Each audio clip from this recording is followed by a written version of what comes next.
Welcome.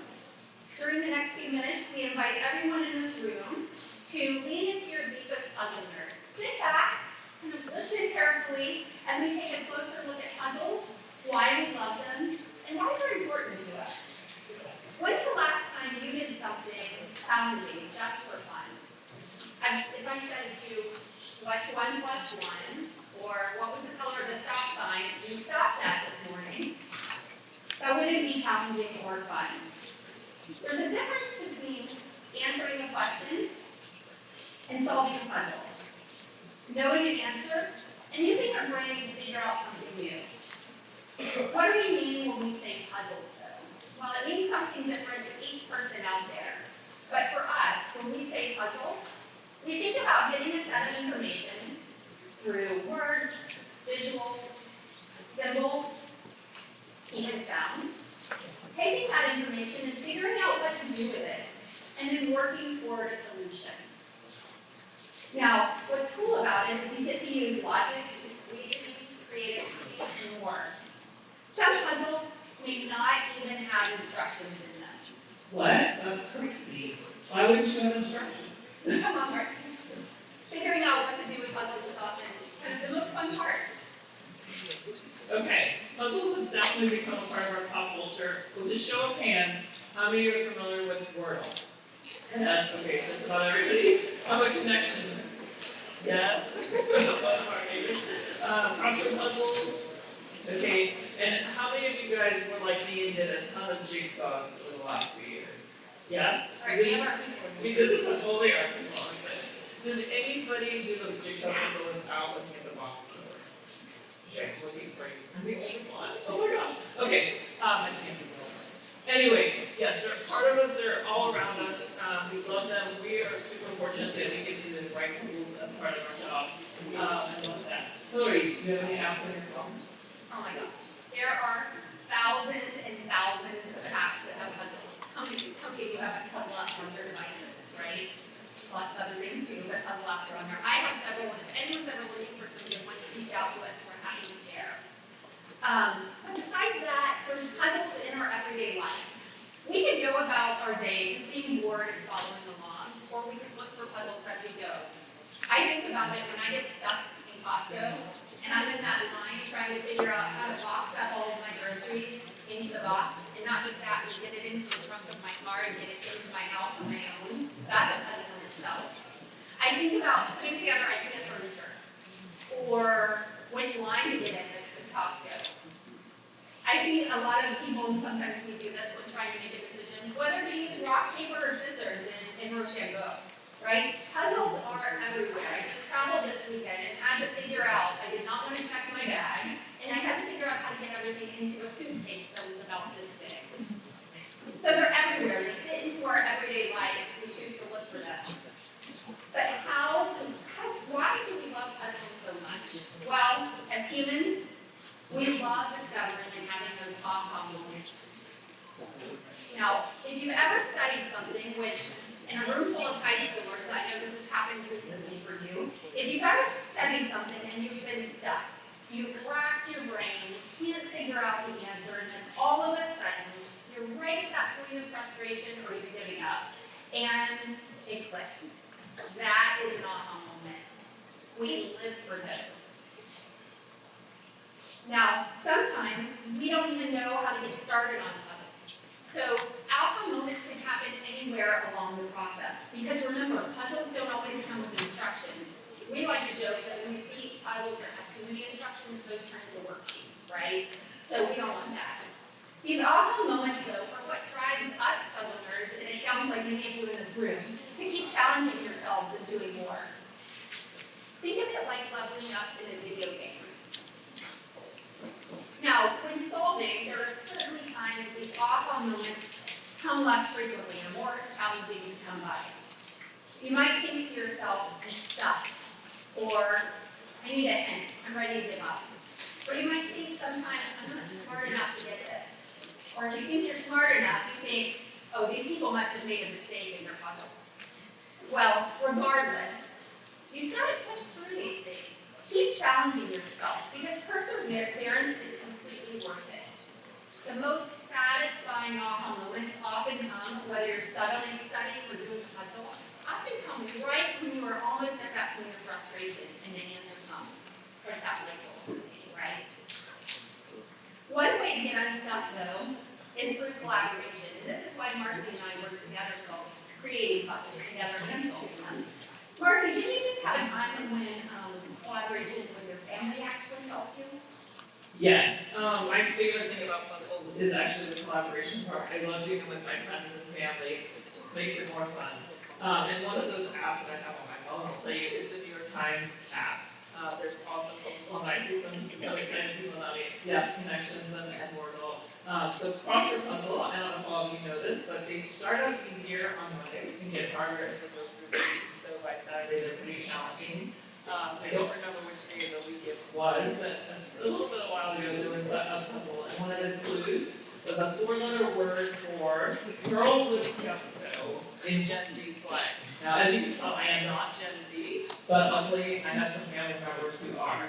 And I said, okay guys, hold me out here. They shouted, yeast, of course, a word that we do here in our house quite a bit. That was literally on the New York Times. I'm sure you all know this word. Unfortunately or fortunately, not all the words in the puzzles are things that we know, but we love being able to incorporate lots of different content in the puzzle. So Larry, you want to talk about some of these videos? Yeah, so it can't always be neat for our answers, right? We stand before you in one of the most academically challenging high schools around, right? Neat is not always the answer to our puzzles or our schoolwork. You are all in, and we are, I'm also, as you heard, I'm a student as well. We're in all of these different classes, taking all of these different subjects, learning all of this different material every single day.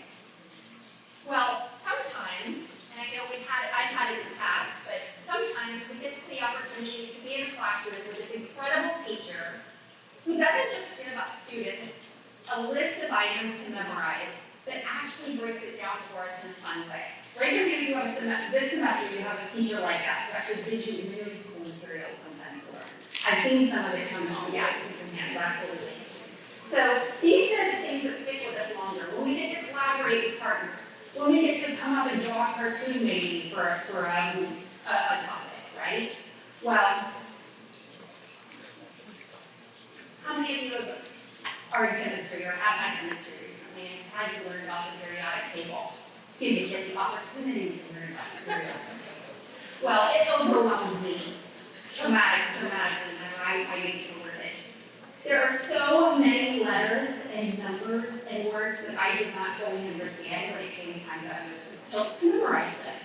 Well, we've come up with a little way to memorize the noble gases and some other families within the periodic table without having to memorize.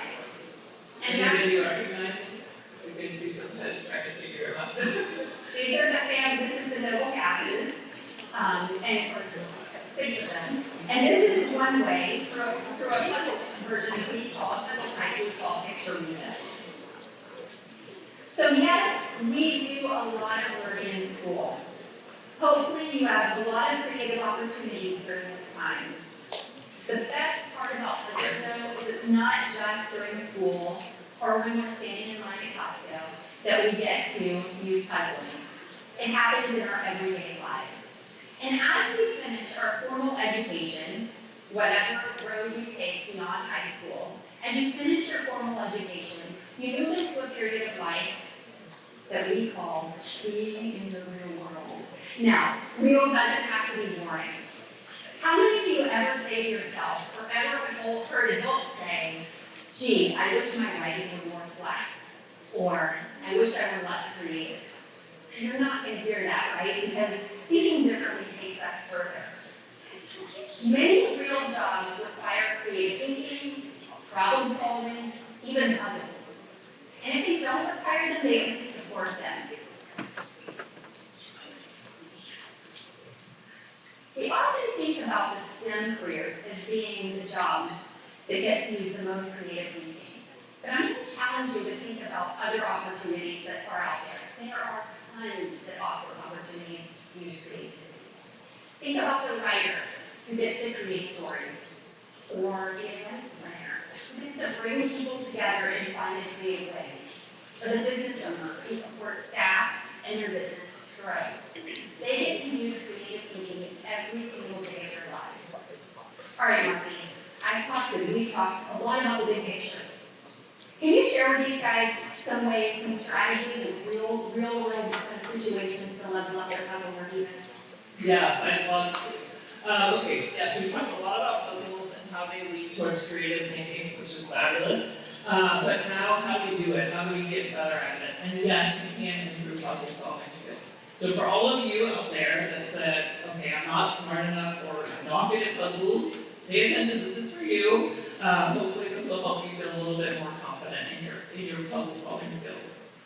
Okay, puzzles like most things take practice. So the people that are really amazing at puzzles have done a lot of them and enjoyed them along the way, and they've made a lot of mistakes. So I'm going to tell you this a bunch of times, making mistakes is actually a good thing. It's one of those cases, we love them. They probably will help you with your next puzzle. You might make a mistake and you use the answer from that for your next puzzle. So definitely do that and don't be afraid. And for those of you that still are like, oh, I'm feeling really stuck and frustrated, give me some real steps that will help. Here's a few of our favorites. Hopefully that'll help you. So number one, change your environments. Just by looking at different things will help you think about the puzzle differently. Go outside, go to a different room, even just go to the other side of your desk. Lay on the floor, look up at the ceiling. Okay, whatever works, just give a different perspective. Number two, look at patterns. Look at what you know about the puzzles. What's in there that you recognize? Do they all start with the same letter? Do they rhyme? Are they all the same color? Maybe there's even a rainbow order. As puzzle creators, they love to put codes in things, so you might find Morse code or semaphore, ciphers. It's just all about trying to make it more fun and more interesting to solve. So look for those patterns. Number three, this is one of my favorites. Does anybody know what an anagram is?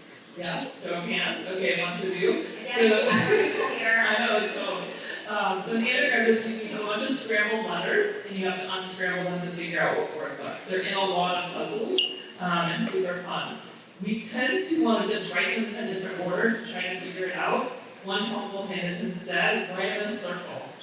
Our brains are really weird, and they work in funny ways. It just helps us look at things differently, which is what puzzle solving is all about. Okay, fourth, this is my favorite again. Find a friend. We all think differently, we all know different information, help each other out. It's much more fun to find somebody else who you get a different perspective on. So solve with a partner, they'll help you, most likely help you get unstuck, or at least help you think it's the next thing to solve. Okay, how much fun would a puzzle talk be if we didn't give you puzzles to solve? Here's our chance. We made this one for you. We call them odd ones out. I'm going to show you some pictures. There will be four, and you're trying to find the one that doesn't belong. Okay? This first one should be easy enough for you guys to figure out. We have a lion, a bird, could be a hummingbird, a llama, and a ladybug. Okay, everybody at once, if you know the answer, which one doesn't belong? Lion. Nice. I heard, did you say bird? Bird? Okay, yeah, so the other three is going to start with L. And the bird starts with a B. Okay? I'll give some moments there. Alright, our next one may be a little bit trickier. The birds is the little things they recognize. I know I was going to get into the koi town. Yes. It's very similar in shape to the Leaning Tower in Pisa. Maybe that's a hint. Let's see, Pisa and Paris, the Eiffel Tower in Paris, they both start with the letter P. The B, I see the clock. I don't know if the other ones actually have clocks or not. There is a better choice here. Does anybody think they know? Good, somebody got it. Go for it. It's the Eiffel Tower because it has like a duplicate. It's not like the lead answer. I will say, in a lot of puzzles, they're making more than one right answer, which is kind of fun. And we'll see that in the next one. In this one, what we're actually looking for is the location. So three of them are in Europe, and one of them is in the United States. Okay. Next one. This is going to hopefully challenge even our most experienced puzzle solvers. A bunch of candies. I know, right? And I totally know which one I would eat first. You think that will almost solve the puzzle? Probably not. Okay, they're very colorful. I see some of them have like a bunch of jelly beans, a bunch of gummy bears. One of them has packaged like lollipop scented kind of packages also. Not so much. They're eager to get in. Let's see. There are some of them are chewy. I'm feeling stuck, so I'm gonna like do what I said and have a friend help me. What are you saying? Ideas? Doing a lot of talking and then I have a lot of ideas within this group, so honestly we can ask our audience, but I also think I'm wondering though, often I'm a very visual person. Is anyone visual in this? Is anyone visual in this group? A visual learner? Yeah. Often when I'm solving puzzles, I like to write down the words to help me solve. So I'll take notes or jot down some. Marcy, why don't you try that? That's an excellent idea. I like to do that too. Okay, with the help of technology, we write down Tootsie Roll, jelly beans, lollipop, and gummy bears. Anybody notice anything about the words? Yes? Okay, 3 of them have double L's and 1 of them has a double N. Did you get it? Raise your hand. Yes? Okay, that's one of our aha moments. Okay, so some great like extra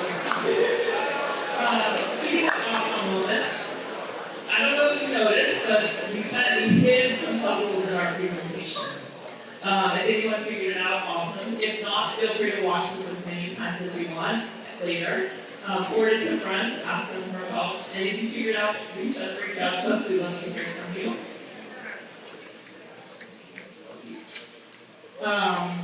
We have one last challenge for you before we go.